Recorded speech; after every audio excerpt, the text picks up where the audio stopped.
Hi, everybody. I'm really pleased to welcome you to the first Pilgrims Cafe of the year, and it's the first of many that we're going to be organising.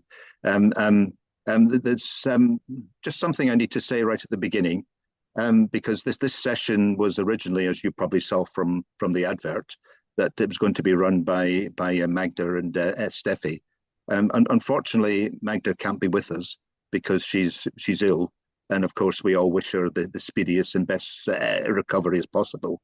But you know the situation. You go into school, and you find that there's a teacher absent, and maybe they're on a training course like at Pilgrims. Who knows? But maybe unfortunately they're ill. But the main thing is that somebody has to substitute for the teacher, and this might be you. So in this case. I'm substituting for Magda, and I'm going to be working with Steffi and sharing ideas over the next hour and a quarter. So really great to have you here, and let's begin. Hello, good afternoon, and thank you everybody for being here. Lovely to see so many of you and to reconnect with a lot of you. I'd like to thank Phil and the Pilgrims team for having stepped in and given me a lot of support. And as Phil was saying, it can be stressful. But thanks to the team, this has been an opportunity to show how we can be stress-free by having a colleague, Phil, and the rest of the team as a support. And so thank you very much, Phil and the Pilgrims team and all of you to be here. And as Phil was saying, we all wish Magda a speedy recovery. And so, Phil, what is it that sometimes stresses you? Just before we get to that, Steffi, I mean, we are going to have a conversation, and that's great. But we've got this slide here about little survival kit. Do you want to just mention that, and then? Yes, absolutely. So we're all concerned about having our students happy in class, having our parents happy, and we very often forget about our well-being. And what is it that we need as a survival kit? Well, we need a lot of energy, enthusiasm. We need patience and discipline. This word discipline is not, disciplining, but to discipline ourselves. And in this case, to look after ourselves and to find the best ways to be a stress-free teacher and a happy one. So again, Phil, what is it that stresses you? Okay. I'd like to talk about a situation actually to make it practical, and we're just going to show the next slide, which and we'll explain.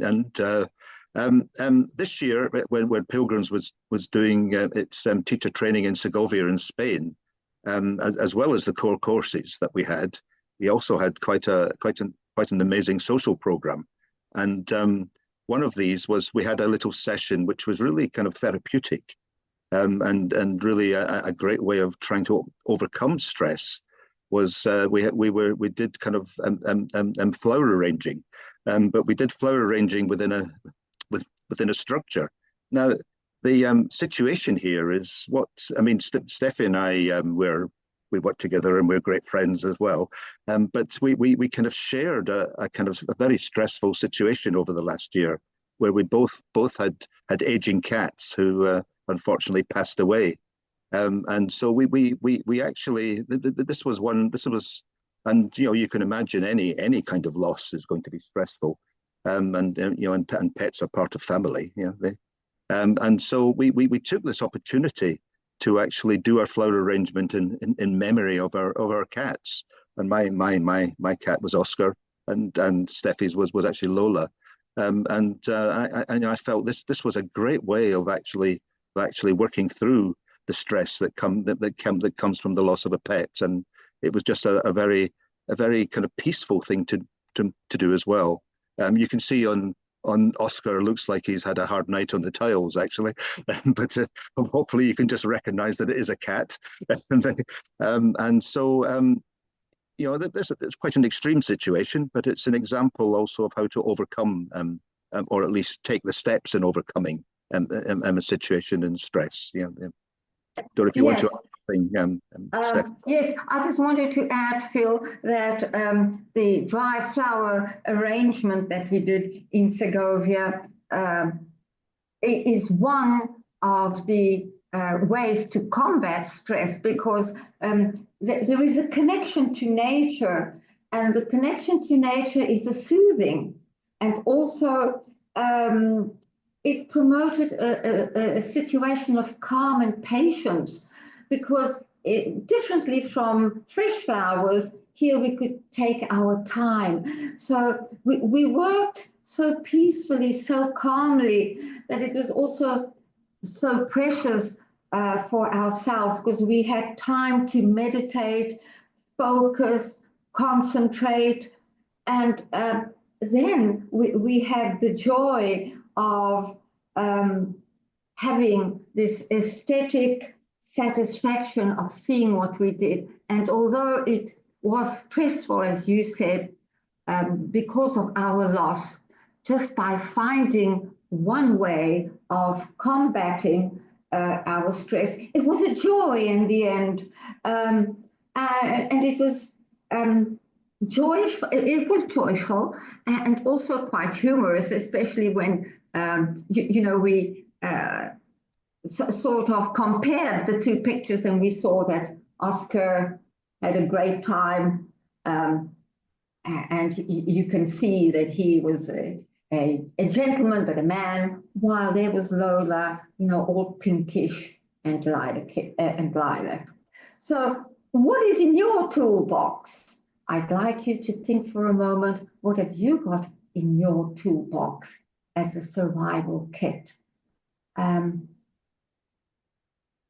I said the team was so important for me, especially for this cafe. I wouldn't have been able to do it alone. And sometimes you just need one person in your survival kit. And in this case, it was Phil that I worked with. And then we also had a practical example of doing something that perhaps you've never done before, but will help you understand how you can really take care of your stress. Also by spending time with your friends and colleagues and the family, by spending time in the sun. And this is what we did a lot of in Segovia. Healthy eating. That was an additional benefit that we had in Segovia. Sorry, I'm referring to Segovia because that's where we did our training this summer, and it was really so stress-free. So, Phil, what have you got in your toolbox? Ooh.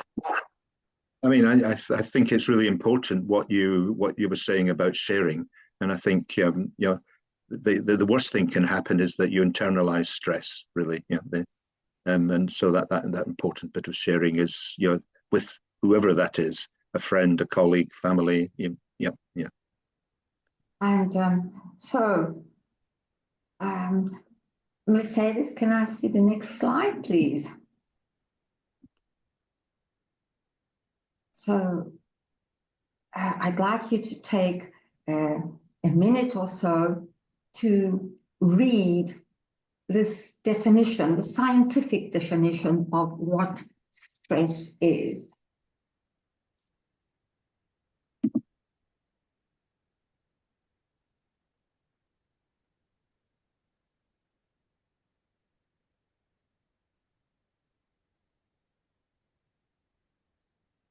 As we can see, there is good stress and bad stress.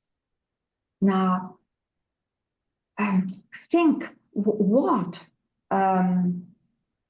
is stress for you? Shall we just take some time and think what stress is for you? This is the scientific definition.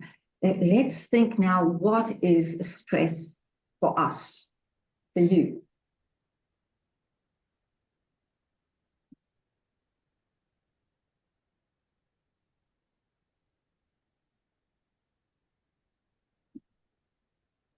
Okay, so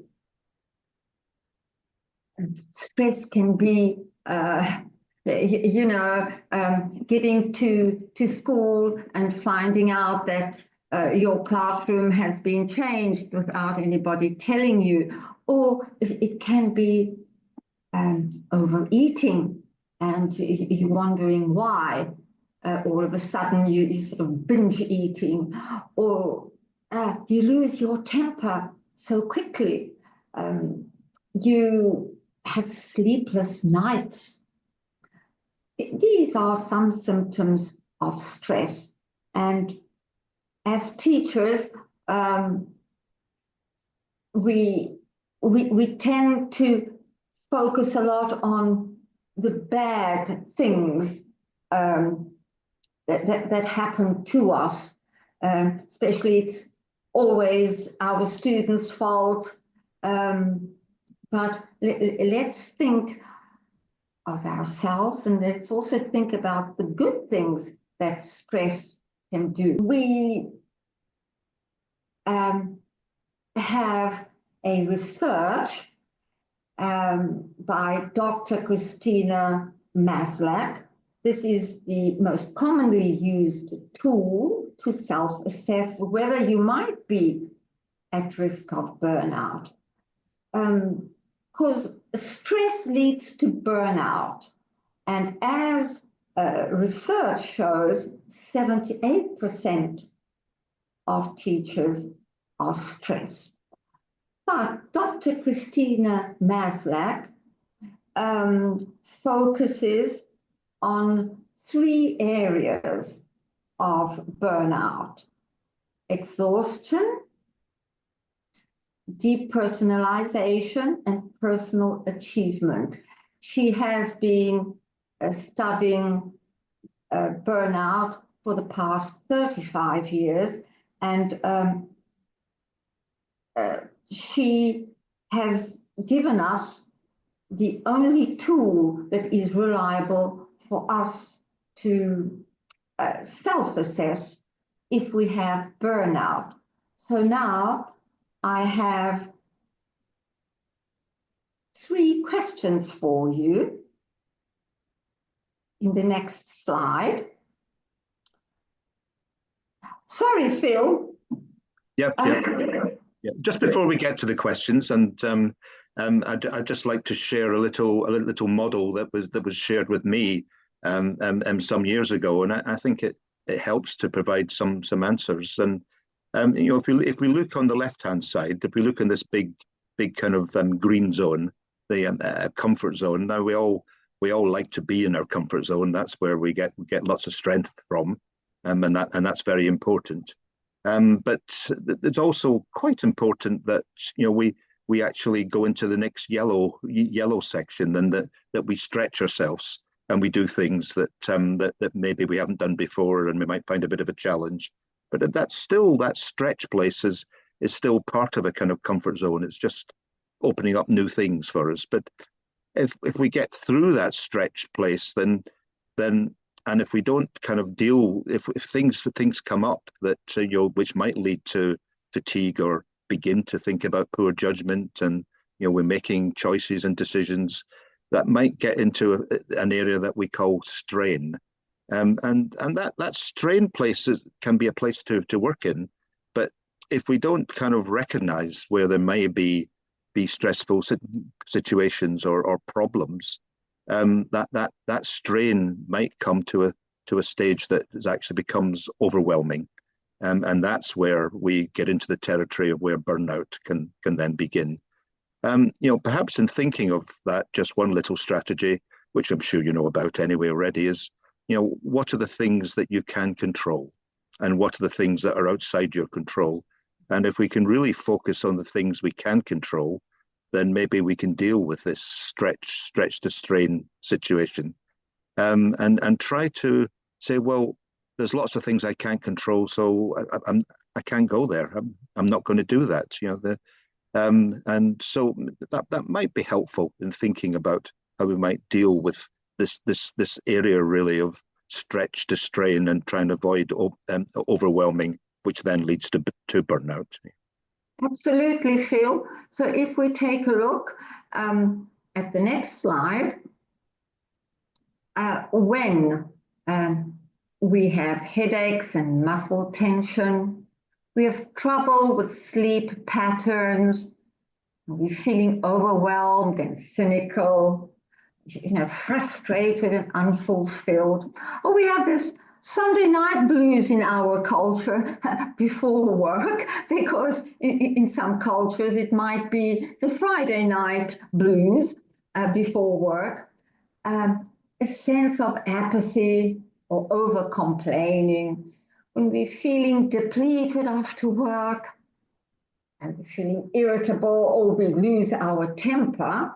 These were some of the symptoms I mentioned before of what stress can be, divided into the 5 areas. Well, then I'm afraid we have taken it too far, and this is when we need to step away and do something about burnout.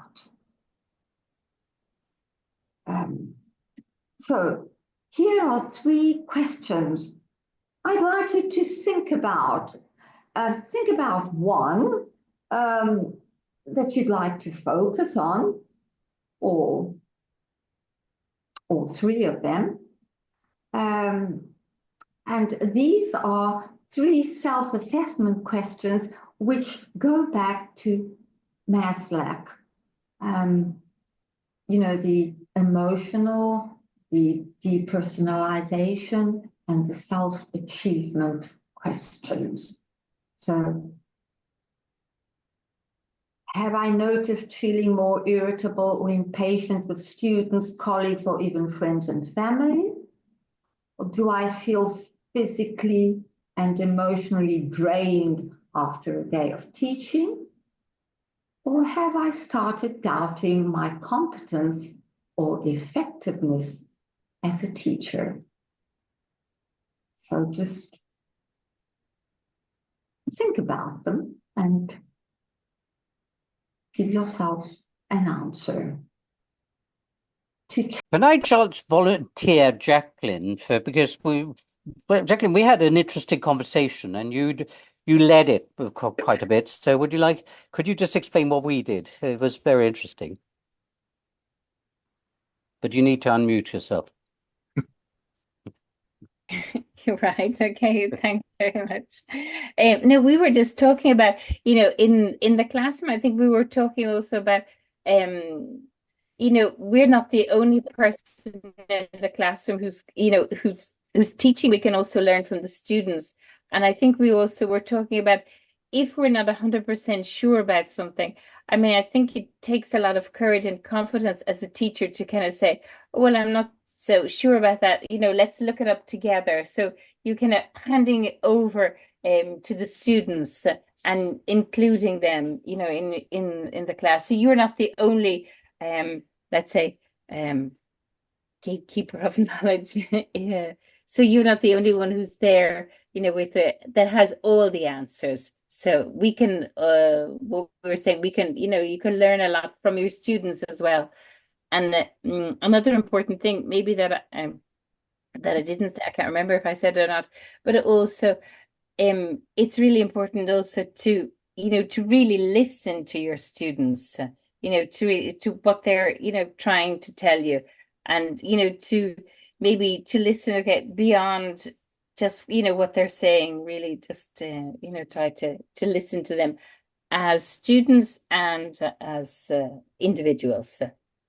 So I think, have I forgotten anything? No, I think we were trying to answer the third question. Have I started Yeah. doubting my competences?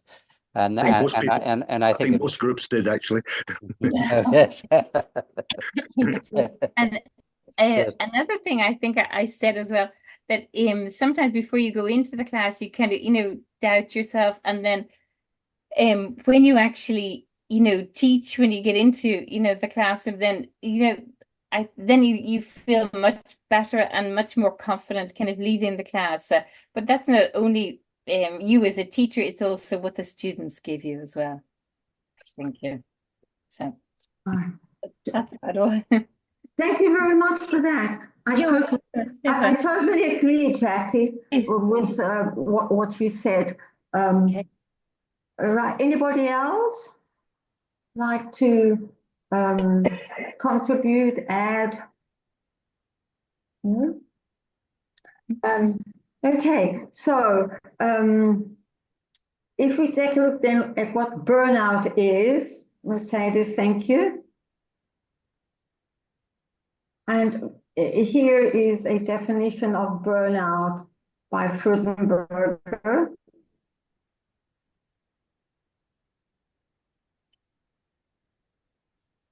Okay. It's very sad, actually, because the joy of teaching begins to fade. And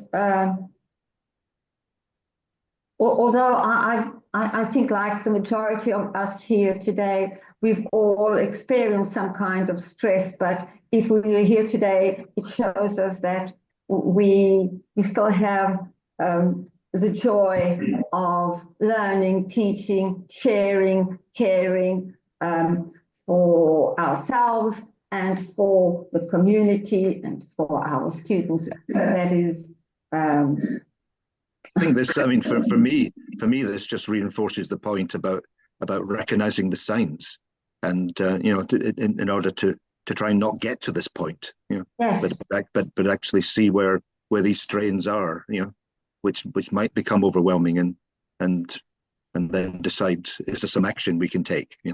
Yeah. So let's take a look what burnout is. Thank you, Mercedes. Just yes. Keep on going, Mercedes.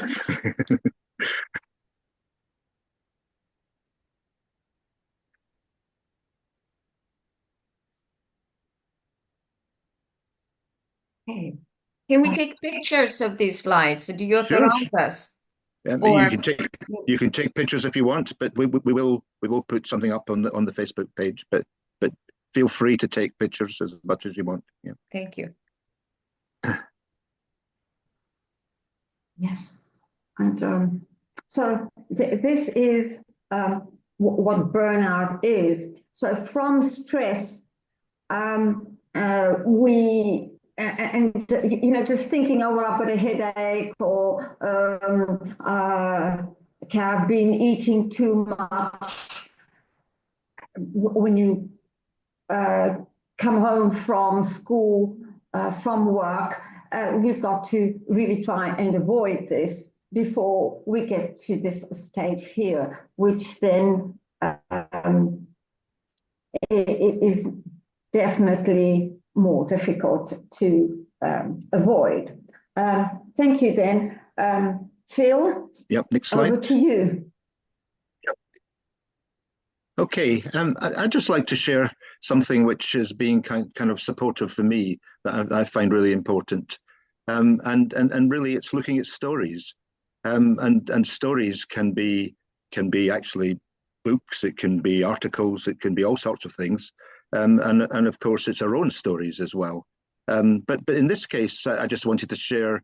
There was some really interesting books that influenced me, and finding a pathway to kind of think about my own needs and recognize my signs. Next slide, please, Mercedes. And there's an author that I've found really supportive and meaningful.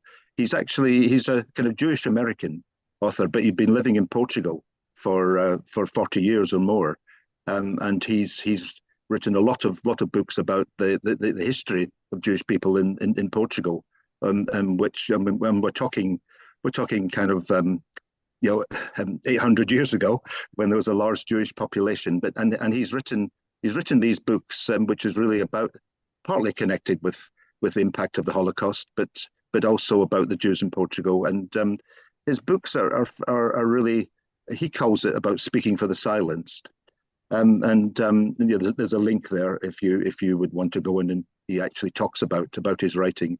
He's a fantastic author in that it sounds as if it's non-fiction when it's completely fiction, and it's really engaging books. I've actually got in contact with them, and we've shared some stories as well, which has been very nice. These are books that have influenced me. Obviously, you would find the ones that work for you and the ones that are meaningful for you.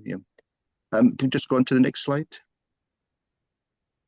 And I'm sure we all know about Viktor Frankl, and how he lost all his family in the Warsaw Ghetto. But he was a psychotherapist, and he actually supported Holocaust survivors as well. And he developed this theory called actually logotherapy, and the text there really puts it in a bit of a nutshell. What that is kind of, rather than why has this happened to me or us, now that it's happened, what can I do about it? And kind of despite everything, we have to move positively forward. His emphasis has been on the word meaning is where the action is finding meaning. And it's not about meaning and loss, because maybe there is no meaning in loss, but it's finding meaning in how you move forward. And I think, as I say, I think stories are very powerful, but what's also really powerful is our own stories, and we're definitely not single stories as well. So there's many elements to what we mean by stories, but storytelling is so powerful, I think. Okay, next slide. And just a few thoughts of how that kind of relates really to what might happen in the classroom or in schools, and what are schools for, and can schools be a very important kind of good safe space as well that might encourage where there are feelings of, I mean, we're talking here more than teachers, but for everyone, where there is this element of stress, can we notice the signs and what can we do about it? And that schools are about our subjects, and teachers need to know their subjects, but really schools are much more than that, and so much more than that, about meeting with friends, about, it's about time to understand our world. It's about reasoning and learning, sharing ideas, and I think most significantly, how do we develop a self of who we are, and our belonging. And stories can help with that, but lots of other strategies as well. Yeah. Thank you, Mercedes. And of course, one important aspect of that is how we use the arts, really. And yes. Arts and our special interests, I think, as well, in order to really, which could make a difference. I like to always quote Ken Robinson, and the wonderful work that he did, and he talked about encouraging the aesthetic, not the anesthetic, and I think that's really important. A moment of calmness, mindfulness. It seems to be a buzzword. Can you take a minute and read what mindfulness is, please?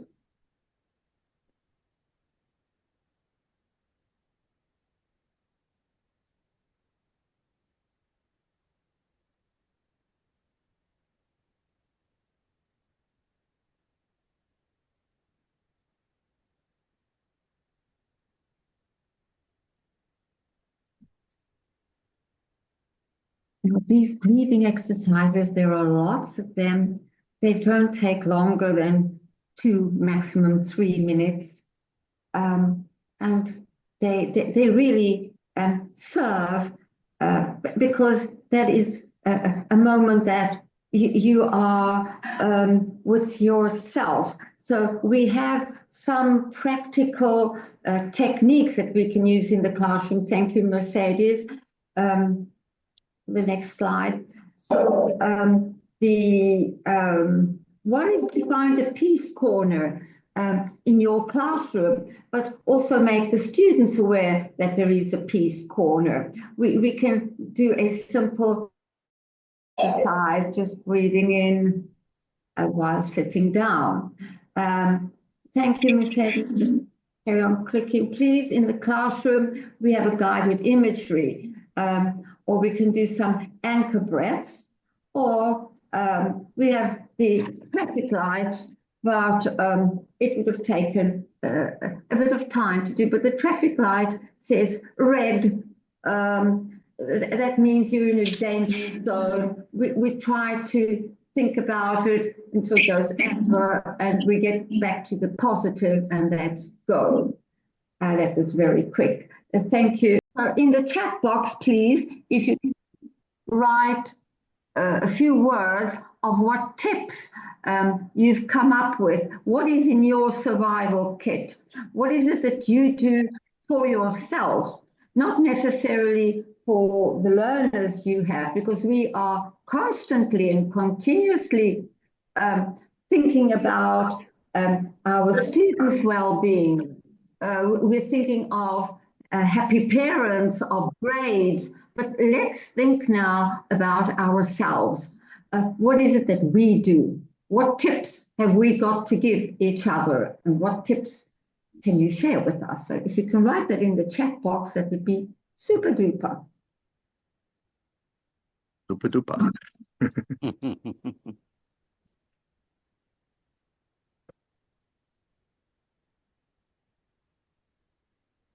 So the group where I worked with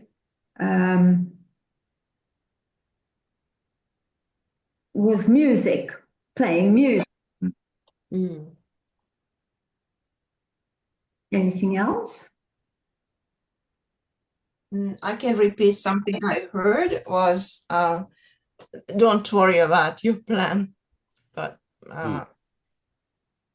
yeah, thank kind you. of can have a kind of free mindset and change as if it fits, basically. I think that's what someone said. Yeah.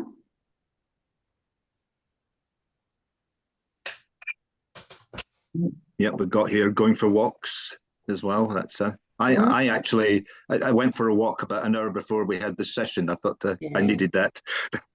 Yeah, but it says in the classroom now, so Yeah, in the class. Yeah. Okay, well we can be flexible in the responses.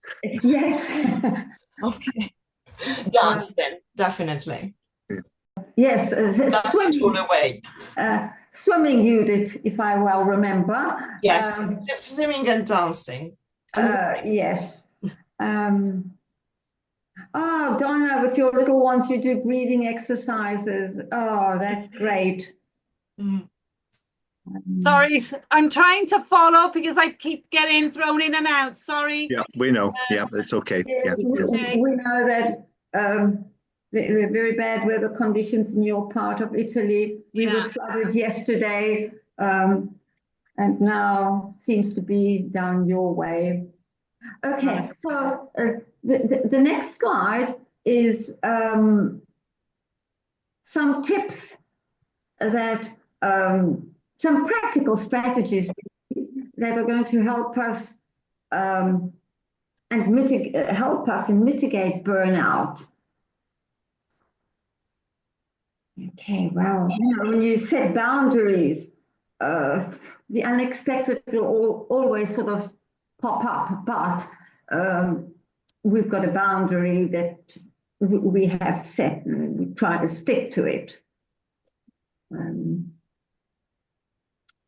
Well, then prioritize and simplify, do the essential tasks and not get sidetracked. It's difficult at times. Oh yeah, to seek support. This is great. I've been very lucky to have had a lot of support, as you can notice, from colleagues and all the Pilgrims team, and not only. Yeah, I practice some relaxation. It's easier than what you can think it is, especially in class, because it only takes 2-3 minutes. There has to be a continuity. Yeah, I found that sometimes I write myself a letter, because very few people write to me. Well, I'm very lucky. The few that write perhaps write nice things, but what about writing yourself a little letter? Or a positive experience that you've had that day? Maintain regular sleep, walking, cycling, and then opening a window, getting some fresh air. And then spend time with family, friends, and engage in hobbies. Start doing dry flower decorations. These are some practical strategies that I've also adopted in class. And I must admit that it does work, and it has helped me become much more calmer than what I used to be. And I mediate more easily. And I land up in having fewer arguments with the family. So these were just some practical strategies that I wanted to share with you, which I'm sure you came up with and that you already do. At this point, I would like to thank you so much. Over to Phil, but thank you very much for being with me at this cafe. And apologies if there were technical glitches on my behalf. Part of being. So, but thank you very much, everybody. Okay. Next Thank slide. you, Stefan. We're not quite finished yet, but we're almost there. Yeah. Okay. We just wanted, I mean, as we were saying at the beginning, some people thought, where was Pilgrims? And Pilgrims was hiding. And it is actually the 50th anniversary of Pilgrims. And in past years, in past five years, we held a conference, but it just wasn't realistic to do this time. But instead, we've kind of decided, can we do up to 50 activities? And the cafes are one example of this. And you can see here on the slide, this is our list of what the future cafes are going to be. I hope you can read that. It's yeah. So there's going to be one almost every month, every 6 weeks, and the next one is going to be a focus on primary, and then we've got a whole range of other cafes, which link also with what we're hoping to offer next year in Segovia. Yeah, yeah. Okay, just might want to look at that for a few seconds. And of course, there'll be different people presenting at each one. Yeah. And they'll all be at the same time, which is 4 o'clock Central European time on Saturdays. Okay, next slide, please, Mercedes. Just to show that if Pilgrims wasn't visible in some respects, we've always been visible with our magazines, and you know the teacher trainer, which I edit, has been going for 37 years. When I took that over from Tessa Woodward a few years ago, and humanizing language teaching has just celebrated its 25th anniversary as well. and so this is very much what Pilgrims is all about, and and we're very proud of those magazines and what they represent. I believe the Humanizing Language Teaching has just come out with its latest issue a few weeks ago, and the teacher trainer next issue will be out at the end of next week. Yeah, I don't know if you want to say anything, Hanya, about Humanizing Language Teaching. I would like to say that I always welcome contributions from you and feedback from you on the articles we publish. We have got new themes that have appeared in the magazine. One of them is eco issues to do with the environment and sustainability and Agenda 2030. So Alan Maley is very much involved in it, and Chris Graham, Adrian Underhill. So people who have made the mark in EFL have now joined this movement, or really started the movement, and we put materials together and some very, very good inspirations and initiatives. And the second one, being humanizing language teaching and thinking about humans, we cannot forget artificial intelligence and how we can harness artificial intelligence humanistically. So this is another theme that is beginning to appear on a more regular basis in the mag. So please read the mag and contribute to the mag. Be my guests. Yeah, and that, and also for the teacher trainer, and what Hanya's just said in the current issue, we've got a whole number of articles from teachers who are using artificial intelligence and the ways they've engaged with that positively, which I think is really, really important. And but as I say, this is very much, both these magazines are what Pilgrims are all about. Yeah. Next slide, please, Mercedes. Okay, and just to say, of course, we have our website, and if you go onto the Pilgrims website with that link, you can find out what our offer is for Segovia next summer, and lots of other information as well.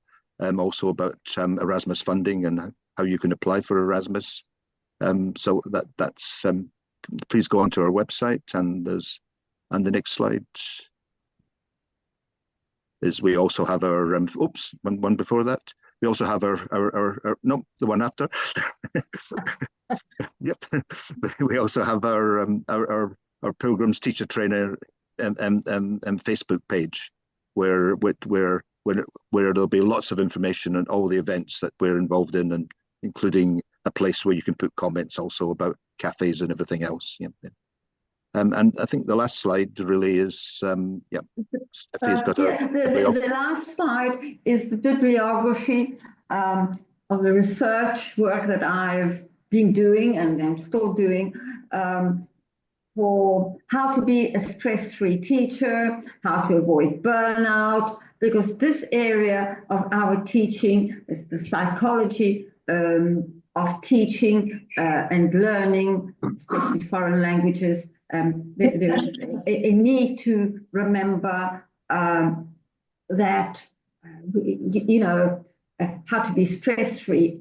Stress-free teachers vital, because as Hanya was saying, we're facing new themes now, like artificial intelligence, sustainability, reaching Agenda 2030. Therefore, we're all so concerned in being updated that many a times, unfortunately, we forget of our own well-being, which is essential in our lives. So remember that oxygen mask. And thank you very much for being here again. And thank you.